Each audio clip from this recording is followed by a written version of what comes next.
Okay, very excited to be chatting with Andrew Macpherson today. Andrew has a very, very rich history in photography. He's probably shot most of the famous people that you know, but the person who can tell the story the best is Andrew himself. So, Andrew, welcome. Thank you for being here. I can't wait to really hear this story.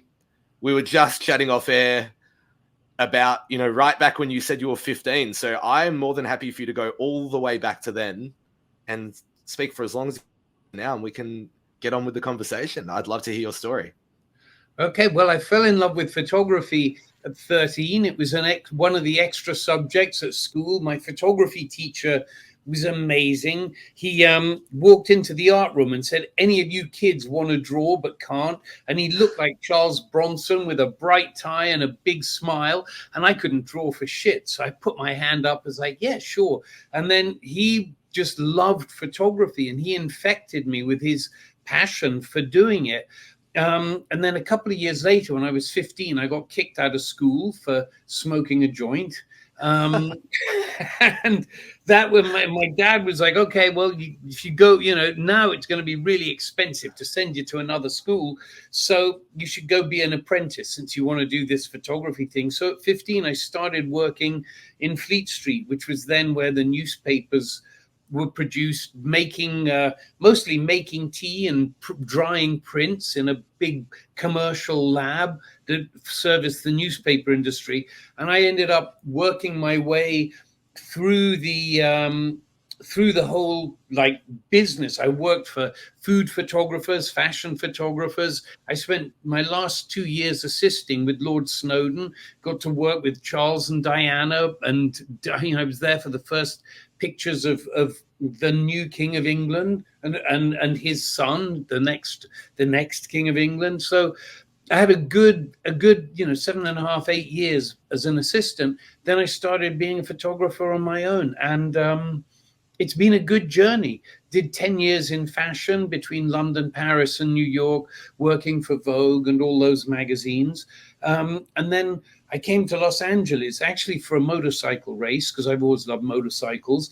And so I came here in 1988 and I just fell in love with California. It's like, okay, that's it. I want to live in Los Angeles. So I changed my life from fashion to entertainment. And here I am all these years later, still in California. Yeah, that sounded like quite a quick version of what I'm sure is full of incredible stories. So let's go right back to, like you said, when you were on Fleet Street, you were in your teens, wanting, plying your trade, trying to become a photographer. What were those days like? How did they shape you? Oh, man, it was pretty grim. I have a total aversion to drinking tea because for that first year of work, I was earning £14 a week and luncheon vouchers, which were worth 75 pence then. And my principal job was making tea for a bunch of miserable old men who always complained about their tea. And that really just totally did my head in. Now I can't stand tea. I only drink coffee. So that was the first year. Then after that, it was pretty good. I mean, I always loved motorcycles and motorcycling. My dad had been a race car driver and an avid motorcyclist. So, I got to be the assistant and the model in a bunch of posters for Kawasaki's advertising. I worked on the big Benson and Hedges campaigns. At the time, Benson and Hedges campaigns were the thing in advertising. I got to do a lot of really fun things as an assistant. And it was a good, it was a good learning. All the people, my kids my age were going to university and all of that. And by the time they were coming out of university, I was beginning my career in earnest.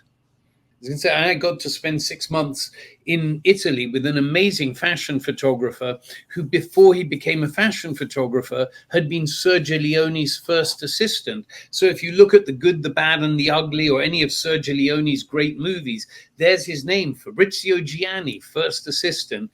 And he went on to become a fashion photographer. I had a great time working with him. He was a really good teacher. What did you learn? How were those early days of photography?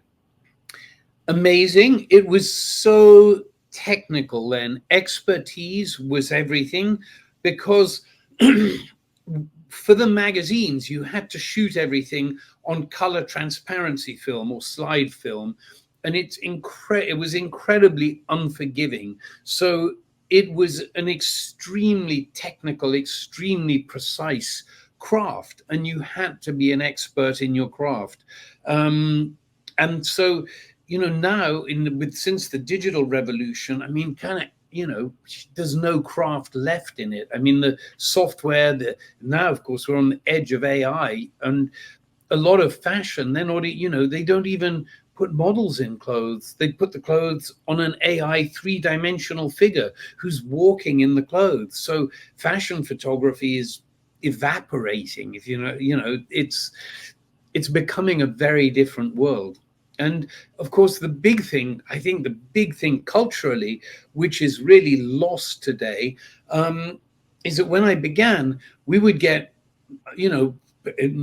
people like me, I would buy maybe 30 magazines a month, because you'd buy the Vogue from Paris, from Milan, from London, and from New York. Then you'd buy a whole bunch of other magazines like The Face and Rolling Stone and all those titles. And it actually kind of mattered, and the conversation in the culture was about what was in the magazines, because television was all the big corporations. So youth culture and the effects of youth culture lived in the magazines. It was the place it existed. And so taking a great set of pictures actually mattered. People would talk about it. It was part of the cultural conversation back then. Now, today, we see more pictures before our morning coffee than we did in a whole month back then. If you think about it, we live in a waterfall, in a cascade of content. Whereas back then, pictures were truly crafted, sculpted. They were, you put a huge amount of time and effort into them, because you knew they carried a weight, a gravitas in the culture. You really were a part of the culture, and that's kind of been lost in the modern electronic world. Yeah, we've gotten a little bit further ahead, but that's okay. I'm curious then, how does one ensure, or for example, yourself, how do you ensure that what you do now has authenticity and I guess like fits what you want to put out in the world when you said it is so chaotic? How would you stand out, or how can a photographer do such a thing? I think I don't know that I have the answer, but I have my inclination or my intuition, which is you have your taste, your taste, it covers the stories you want to tell, the projects I'm working on, the things that I'm doing all reflect my taste. And it's, for me, photography has become a spiritual pursuit, which it's maybe gets a little esoteric for this, but I'll tell you anyway. I believe that the reason we are here, this existence, is we are here as a part of creation, to experience and celebrate creation. And so everything I am now doing is focused on the celebration of creation. A musician will do music, a dancer will dance, a storyteller will tell stories. My way of celebrating creation is through photography. So I think that's really the focus of everything that I'm doing. And it's what if I had to say what defines my body of work, what you'd see if you go to the website, it's a celebration of creation. And we will go to the website soon. I'm curious. So jumping back, I'm old enough to have shot photography on film as well. How has that transition for yourself as a professional been, from being in a dark room and using light and creating your own prints, to then shooting on film, to now producing digitally but maintaining your authenticity? Well, I was, as a young man, when I was 13, we learned in the darkroom. And through my early days with Vogue, all through my time assisting and my early days with Vogue, I would shoot the pictures take the film to the darkroom, process the film, because the chemicals, the dilutions, the what I was doing in the darkroom was part of my style, if you will. And I would also print everything. So I was something of a master printing in the old technique, in the old way. But I spent so much time in the darkroom. The darkroom was the biggest room in my house in London, and I would spend the nights in there making prints, and I would dream that one day I could sit at a screen and do everything on a screen. So I was dreaming of digital before digital happened. I actually had the first digital front cover of English Elle magazine, and first digital fashion story, and that was using Silicon Graphics computers. We shot on film and scanned the raw film through a barcode scanner into the computer, and it took, like, every adjustment took like 15 minutes. You were watching the progress bar go across. That would have been, I think, 1991. And Alias Eclipse was the software, Silicon Graphics was the computer, and Barco was the scanner and the output device. So I was in a digital at the very beginning, and transitioned as quickly as I could. I'm also, by nature, I grew up in a national park in England. I've always been a really big environmentalist, and everything about the chemical process of film is a disaster. The manufacture, the distribution, the processing, the transportation, the packaging, the wrapping, everything to do with the old process is an environmental catastrophe. So again, the digital photography was, it really aligned with my heart and my soul as an environmentalist. Totally. So you don't have a romance and a nostalgia for it. You can see the benefit in moving past that, I guess, from what you just said. Absolutely. I don't think there is anything that you can do with film that you can't do with digital if you know what you're doing. But I know there are people who like film, and I mean, I like steam trains, but you wouldn't want all the trains to be steam trains, because then the city's full of coal dust and smoke. So I understand, just as I like steam trains, there are people who like film because it is romantic, and it's old school. It does have a look and a feel, but it's not one that really interests me, because for me, the look and the feel of film had always been a limiting factor. As soon as I got into digital, I was free from those limits. It's interesting because when I was a child, my mum was a graphic designer and had a darkroom in our garage. So I've always had a bit of a penchant for photography and loved it, but certainly have been hyper aware of the change from print media to digital media. You just see it with newspapers and everything. Did that affect you professionally? Did you have to approach things differently? The difference between print and digital has, of course, been the democratization of photography. Everybody is a photographer today, because we all have iPhones, we all have Instagram and Facebook and whatever. So the democratization of photography has changed everything.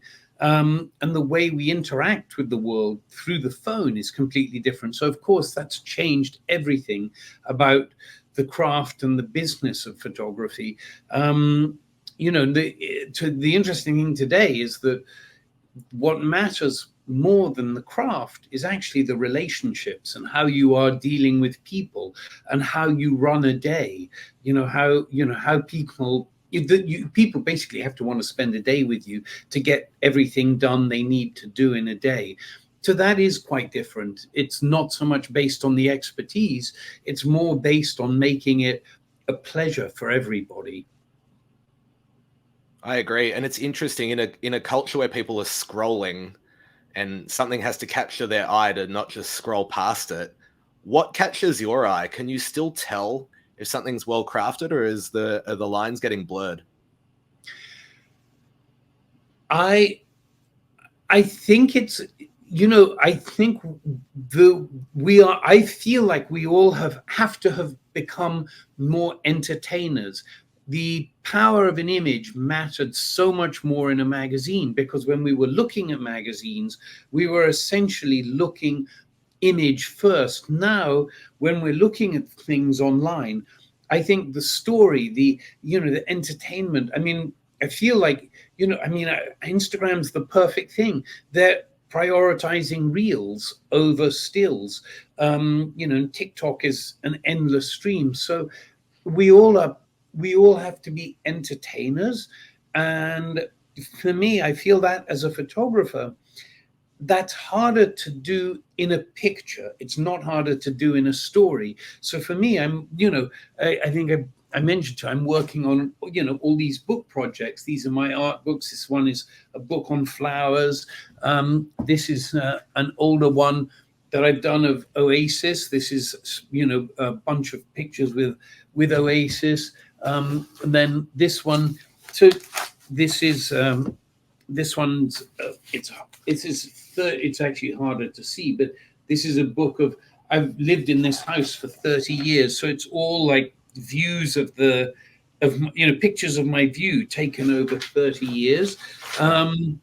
So it's doing things that create interesting bodies of work, which is, with sensual sculptures, what I've tried to do is do something that speaks to me, that matters to me, that I feel is important, and has something to say beyond it just being a set of pictures. There's a purpose behind it, a story behind it. And then, you're building up bodies of work. Again, back to this thing of taste. You're building up bodies of work of things that interest you, things you want to talk about, things that you hope people will be interested in. Absolutely. And you bring up sensual sculptures. Let's pull it up. It's on your website, which is andrewmacpherson.com, your name. But it's also a collection that's been inscribed, which means written onto Bitcoin. So it's been made permanent, immutable on the mother chain on Bitcoin, which I guess, we're speaking about digital art, and this is a way, essentially the only way to create an immutable work, a body of art that can't get deleted. The website can't go down. You're not paying hosting and whatnot. Tell us about the collection. We're scrolling through it now, but then also, were you thinking about the fact that it was going onto Bitcoin, or was this collection created beforehand and then selected? This collection was created a long time beforehand, but through my friend who runs Bitcoin conference here in America, my friend Patrick. We talked about we've actually inscribed a couple of smaller things before, and he's got me really into the whole idea of the Bitcoin inscription, and I'm totally fascinated and enthralled by it, because I actually lost, when I told you I did my first 10 years in fashion, I put all that work in a warehouse, and the warehouse burnt down when I moved to America. So I lost my first 10 years of work. So losing, or the impermanence of imagery, is something that I have suffered and felt, if you will. And so when I was looking for something to a series to embed, to make permanent in the blockchain, this was a set of pictures that really spoke to me. The reason behind these pictures, again, there's a very spirit side of me, and I've always been fascinated by the ancient religions. I spent a lot of my childhood in Malta, where my grandfather lived, and Malta has some of the oldest temples in Europe. Obviously, Göbekli Tepe is 11,000 years old, but the oldest temples before that are the ones in Malta, which are in the 7,500 year range, and they were all built to the goddess Hera. So the Mediterranean, the ancient Mediterranean, had goddess cultures, and I was always fascinated. Robert Graves was a great English author, did a huge review of those ancient cultures. And one of the things that I always loved the idea of is that the high priestess would have run the temple to keep the men intrigued. And how she did it was she had the temple girls dancing, and all of the men would gather to see the temple girls dance. And to me, that was such a beautiful poetic thing, that this, are women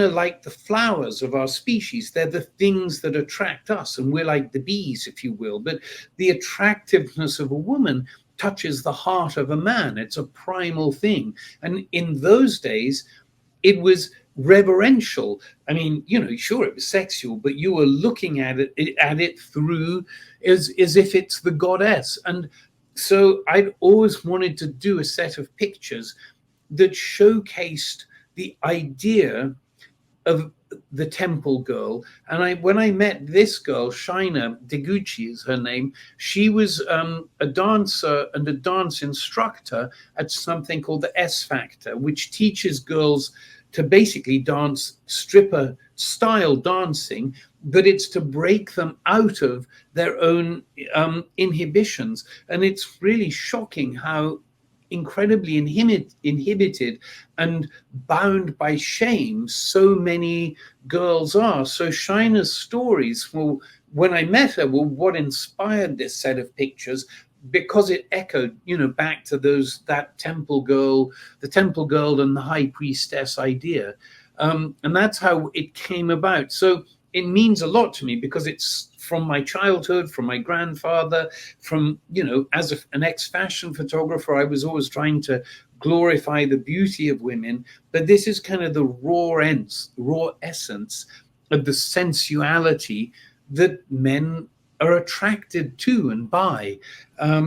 So to me, it's a very primal and essential, I think essential is a good word, series of pictures. And we made it over 2 sessions, one in a ballet studio, which is what you see here with the big mirrors, and then the other in a regular photographic studio. And they were probably made around 2002, something like that.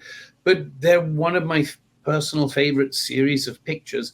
And because of the needs of the blockchain compression, black and white graphic pictures work particularly well in the blockchain. And like you said, certain blockchain constraints to get them onto Bitcoin, but more so the story behind it and how you said her studio is much more about empowering women and trying to give them that strength to be confident in themselves. And it's not just about being sexual, like you said.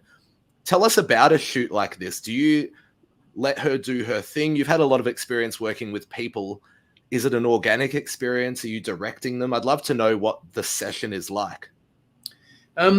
It's always organic. I mean, obviously with this, it's capturing the moment of the dance. So as she was a dancer,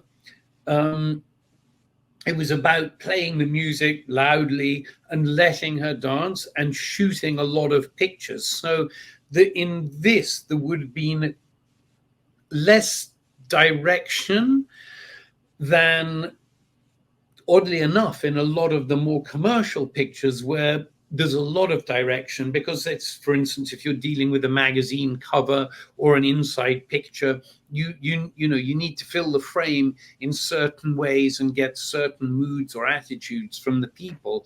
Whereas this is much more organic and free flowing. The ones in the mirrors were definitely constructed. That's more like, let's get this picture. You're moving the fingers, the toes, the feet, you're working with all of the angles to create the shapes. So the ones in the mirror would be more constructed sculptures, whereas the ones where she's working off the floor are more flowing. And I didn't want the stripper pole to be, or to use a stripper pole, because to me there's and I think I say it in the text there, I feel like this dance of the temple girl, through the patriarchal religions, has been cast into the gutter, where the gangsters and the criminals have put a stripper pole in a cheesy bar and condemned it to be a dance of shame. Whereas, if you think about what it would have been in the ancient temples, it would have been really a reverential dance of the celebration of the beauty of women. It would have been a dance that was setting the men's heart on fire. So they would have opened their wallets to give the high priestess their coin for the temple. So, I like the poetry of all of that. But yeah, that's why I didn't want a pole to be a part of it, because the pole has too many connotations. I think very elegantly and correctly put. And yeah, you can see from the shots that you selected there quite a vast range of poses, and there's a lot of movement in them. But then in this one, obviously, it's more still and about the shape. What stood out to you, or what were you looking for? There was something about the graphics that I really like the sort of Rorsch, what do you call it, a Rorschach's test, when they do those things and say, what do you see? Because everything about this to me was about a primal attractiveness. There was something about the Rorsch test that interested me in the mirror, to see what you could do with the reflection, because we did the other pictures first, and I felt like I had nailed those in the studio session. So then when I found this studio, that was what I was really interested in, is seeing things. There's one where you see she's in an X with the scarf, which today, with X being that one, with X becoming, and funnily enough, it actually looks like the Gamma logo too. But with X being the voice of free speech and freedom in this era where it feels like the forces of darkness are really building all around us. This has become one of my favorites because of what Elon Musk is doing with X and trying to protect free speech. And there again, it feels like the forces of darkness, which to me is what cast the priestess and the goddess out of the temple and into the gutter. The forces of darkness are trying to steal our freedom now. Interesting, yeah. And so obviously each shot, and how many are there? I didn't count. There's 9. There are 9. We put 9 into the blockchain. So there you go. So very scarce, very limited, and very well, I suppose, particularly selected. I was just reading down, I guess, let's call it the menu, and we can see the art of construction, sensual sculptures, the joy of ravens, Ethiopia, champagne supernova, which I assume is the Oasis reference, maybe the flower book. So you shoot a lot of different bodies of work.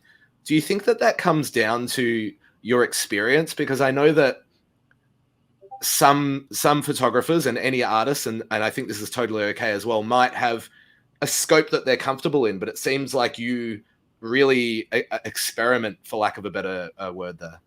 Yes, I mean, to me, photography is it's a language, it's a tool to speak. And so what I like to speak about are the things that interest me.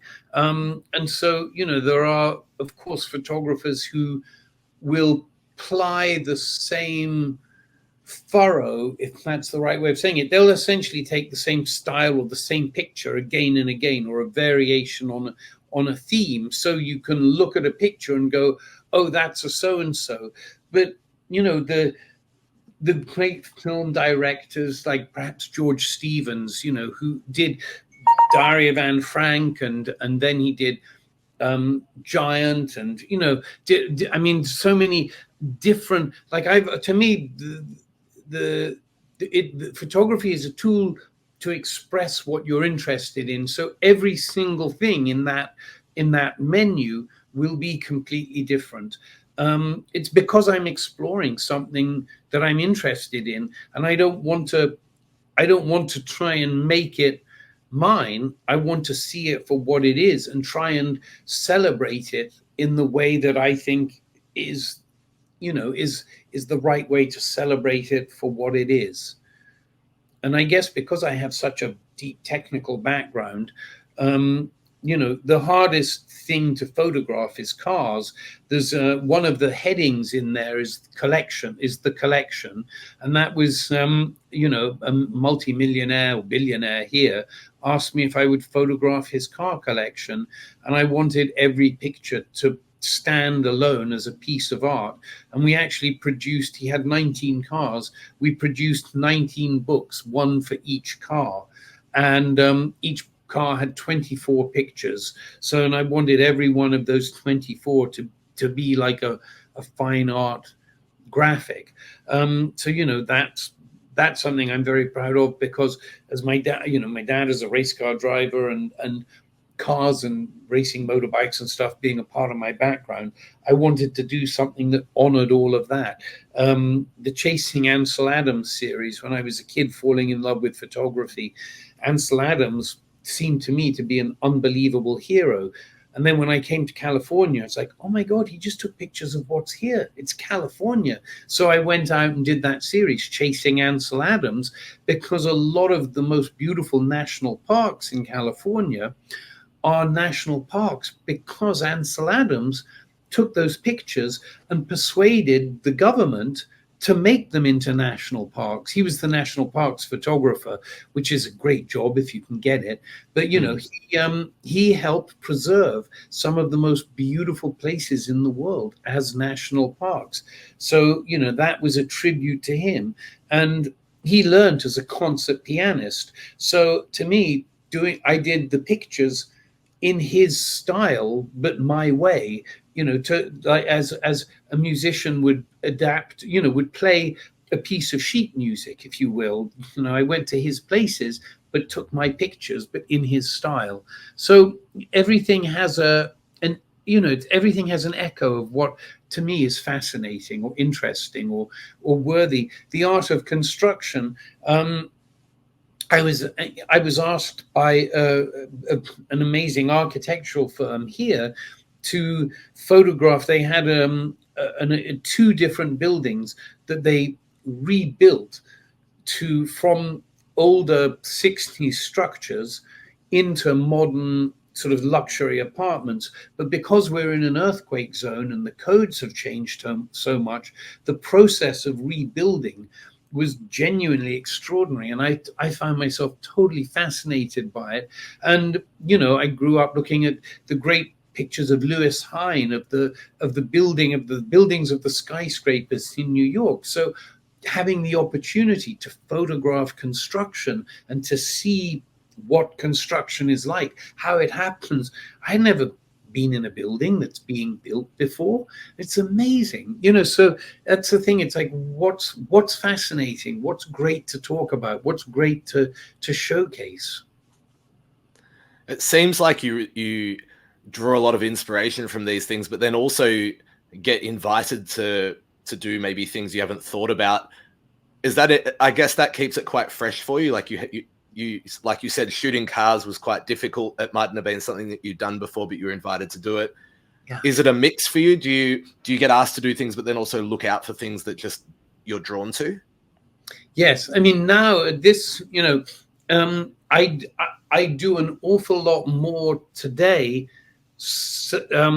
of my own personal projects. I say it's like having a sequence of threads, and every time I go out, I'm finding pearls to put on the different threads.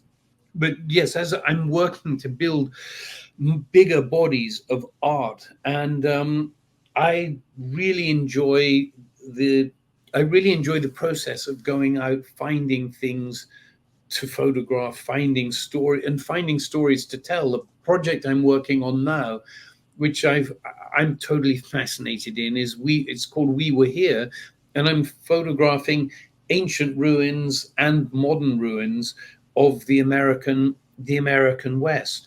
And we've now discovered that people were here 22,000 years ago. And when I first came to America, everyone's like, oh yeah, no, they came here 15,000 years ago over the Bering Strait, and now all that's gone out the window. Archaeology and geology are finding new things all the time. And that to me is really intriguing. I don't know if you follow Graham Hancock and Randall Carlson and the Younger Dryas boundary and everything that's happened around that. In the American West, we had a huge amount of megafauna that disappeared overnight 12,800 years ago. And nobody, I mean, has really kind of understood what has happened. I'm also fascinated at the idea that there could be a lost civilization. And, you know, everything, even you go back to the Assyrians, we know that the star charting they did required thousands of years of observations before their time. So, you know, it looks like there was maybe in the awareness of the movement of the heavens, there was maybe 10 or 12 or 15,000 years of observations before they started writing them down. So those are all things that fascinate me. Hence, I'm out just chasing things that interest me. You know, I would love to do the temples of South America. That's something I'm really interested in. You know, that's a future project. But there's so much in this world that is intriguing and enthralling and exciting to, you know, to plumb. I completely agree. And speaking of South American ruins, I've been lucky enough to visit twice and have shot Machu Picchu, probably not as well as you would have, but I'm still proud of them. And it's funny, that kind of gets me thinking, you did mention before around how everyone or almost everyone carries a camera in their pocket these days, being their phone, which I think can be good and bad. I think it can make life more fun. It allows people to be a photographer in their own right, but I'm curious on your thoughts. It's definitely a two-sided coin. As a lover of photography, I love that more and more people are exploring photography and enjoy photography. The flip side of it, which, you know, you see here in America a lot, is all these teenage girls who are going down the vortex of feeling not enough, not good enough. They're messing with their bodies, their faces, you know, I mean, and more. So the you know, the Kardashianization of the youth is kind of terrifying through the selfie culture and the TikTok culture. That I don't think is particularly healthy, but I do think that when people take care to make beautiful pictures and they take the time to do things well and to be crafty or creative, I think is really good. So it is a two-sided coin. I think it depends on what side the personality, you know what I mean, what on whether it's a plus or a negative in that person's life.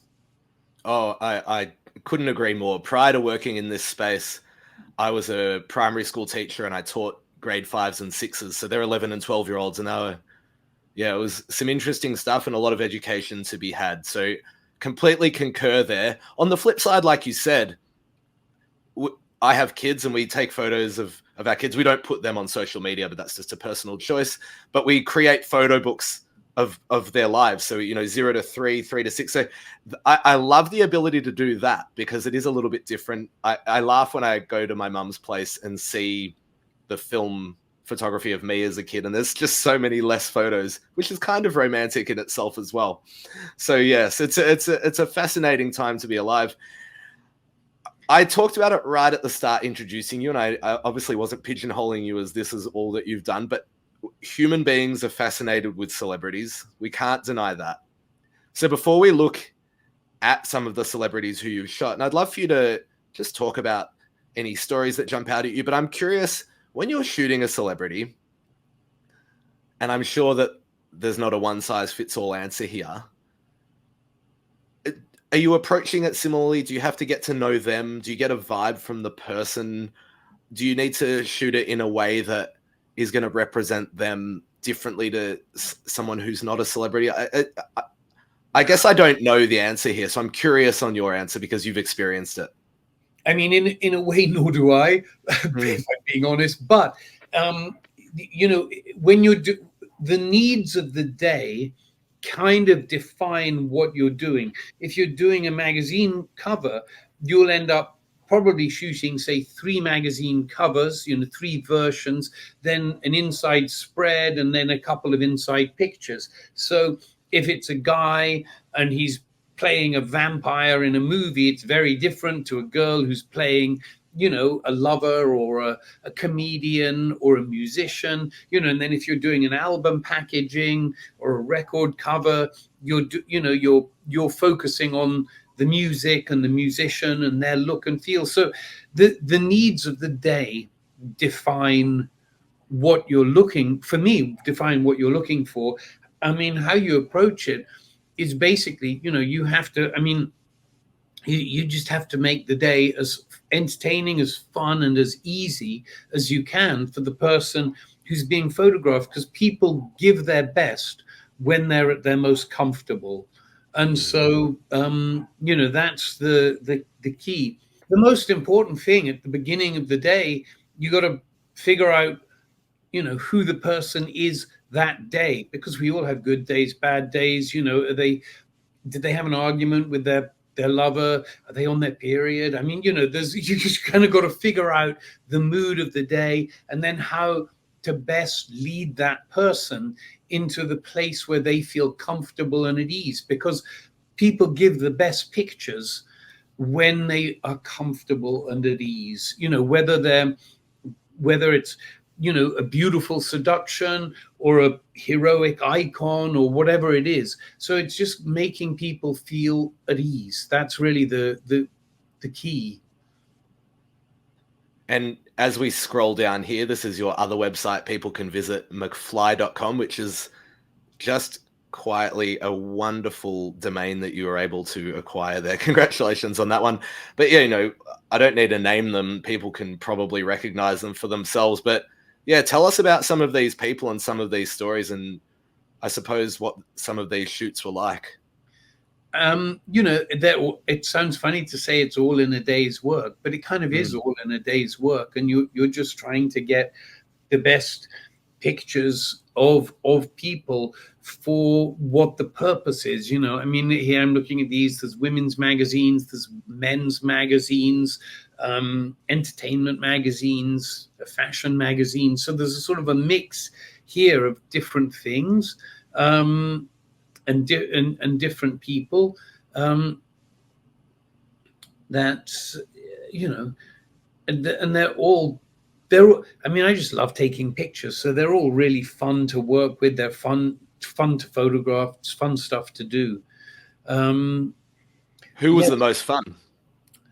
I mean, the person relation over, when you get to be as old as I am, which is what's fun is relationships. I've worked with Pink for 25 years. I've shot 6 albums, 4 tours, tons of personal pictures, including her wedding, her pregnant, her first kid, all that kind of stuff. So if I had to pick one person over everybody, it would be Pink, because it's such a long relationship, and I've dipped into her life so many times.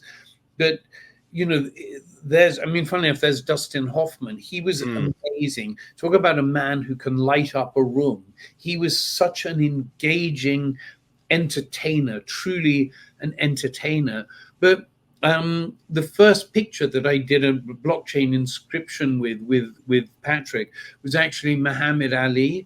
And of all the people I've ever photographed, I would say Muhammad Ali was the most extraordinary human being I've ever photographed. He just had such an aura, such a presence, such a feeling.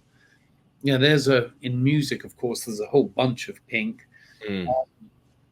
And then Tina Turner, that was her last album. And I did her last album and last tour, which was amazing to witness. And sadly, she's passed on now, but she was such an inspiration. At 70 years old, she was out dancing the 20-year-old dancers. And there's George, who's gone as well.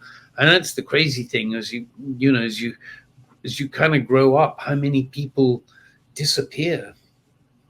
This life is such a short, brief thing. Really is. And that's an interesting thing about, like you said, you put Muhammad Ali on inscribed a photo of him onto Bitcoin, it preserves that memory. It's a really fascinating way of essentially providing at least an element or more permanence than any other way that's possible. And it's funny that you pulled up Oasis before. It's the flavor of the month at the moment. They're back. Yeah. I know. And it's funny, I put that book together. That was 2 books, which I did for the Oasis Collectors Group in London. And I just was like, I'm going to make one for myself, combine the 2 books, because they were one for each album. One was Standing on the Shoulder of Giants, and the other was Heathen Chemistry. And I combined it into one book for myself. And I just literally just came back from the printers as the news broke of their doing the new tour. I mean, it's not a commercial book. They're just books I make to have here at the house to show collectors and to show people. But I'm such an enthusiast of everything to do with both Bitcoin and the blockchain, because I really do feel, the heart of evil, and I know that sounds very melodramatic, but the heart of evil in our world is the greed and the fear that is behind the central banking cartels. And Bitcoin to me seems like the greatest key to freedom that we as people could have. So being able to inscribe my work in the blockchain is something I find it actually quite an honor to even be able to do it. And as a result of putting out this series, if this series accomplishes what I would like it to and is a success, I definitely want to keep doing this, inscribing bodies of work into the Bitcoin blockchain. I think it's the most extraordinary place to be able to have one's work. It's the ultimate gallery. Yeah, that's a great way to put it. It really is the ultimate version of permissionlessness. So I completely agree. And we're seeing here, and as well, it was Patrick actually who inspired this quote. He said that Bitcoin was hard money or hard currency, and now it's also hard data, which I just think is the perfect way to summarize what being able to inscribe art means, inscribing hard data onto hard money. I love that analogy, and he came up with it. We're looking here I think it's a U2 concert, is that right? Yeah. Yes. Tell us about shooting concerts. It must be slightly different because they're not doing what you need, they're doing their show, and you have to find the right moments. I've done a lot of concerts over the years, and I mean the real secret with concerts, shooting concerts, is you need a bunch of them, because you pick different positions for each night and you work that position. Interestingly, now I have only done it for a few bands, for Pink and U2, and but now there are teams who do it, and I see these teams, and they have like a dozen photographers, and they'll put photographers on each point, and then they'll all pool their pictures, which is a much better way of doing it, because I used to have to go on the road for 2 weeks to do it, and sort of be in one area each night, because it's really hard to move around in a concert. Absolutely. Have you worked in a team, or have you only ever really worked? No, I've only ever done solo. It's never been, the kids who are doing it now, I say, the kids who are the team this is all some different fashion stuff that I've done. The kids, people can look for themselves. I'll hop back to there. We go. Yeah, it's the kids who work in teams are, they're all in their 20s, and they don't mind doing that. I did a lot of that stuff when I was younger. Today, I don't really want to go out and chase around on a concert at night. It's not. I mean, I'd rather go to a concert and enjoy it. When you're shooting a concert, you've got the set list, you know what you need to do, you know what you're waiting to capture. But at the end of the concert, you haven't heard a song. because you're focusing so much on getting the picture, getting what you need, that you don't get to enjoy the concert. Mm. And you mentioned the kids in their 20s. The people who want to get into photography, you know, I laugh saying the kids in their 20s. I'm almost 40, so I feel a lot older than them. But what advice, or like, how can someone, it's obviously impossible to say you're going to make it if you do these things, but how can someone approach photography in a way that you think is the right way? Or what's some advice that you would give someone saying, hey, Andrew, I'm very passionate about photography. I'd like to give it a shake. What should I do? I think the best advice is, well, I think the first question is, why do you want to do it? Mm-hmm. What is your purpose? Stills photography, the craft that I fell in love with. I'm looking around at all the books I have. Everything that I fell in love with came from the time of magazines. The first books I had were the Time Life, or at school was the Time Life Library of Photography, which was, everything in there was essentially shot for magazines. And so photography to me is inseparable from books and magazines, or how I fell in love with it. And now I produce books. What I love doing is producing books or bodies of work. But a friend of mine runs the best photography bookshop here in LA, and what he says to me is, nobody under 30 buys books anymore. There are no young people going into his bookstore. So photography is really changing. So for people getting into photography now, my question is, how relevant is photography? I would say, look at what your friends and your peers are consuming, whether it's TikTok or Instagram or X or whatever it is. Look at what people are consuming and look at what is touching and affecting them. Because when I fell in love with photography, it was a language of the culture.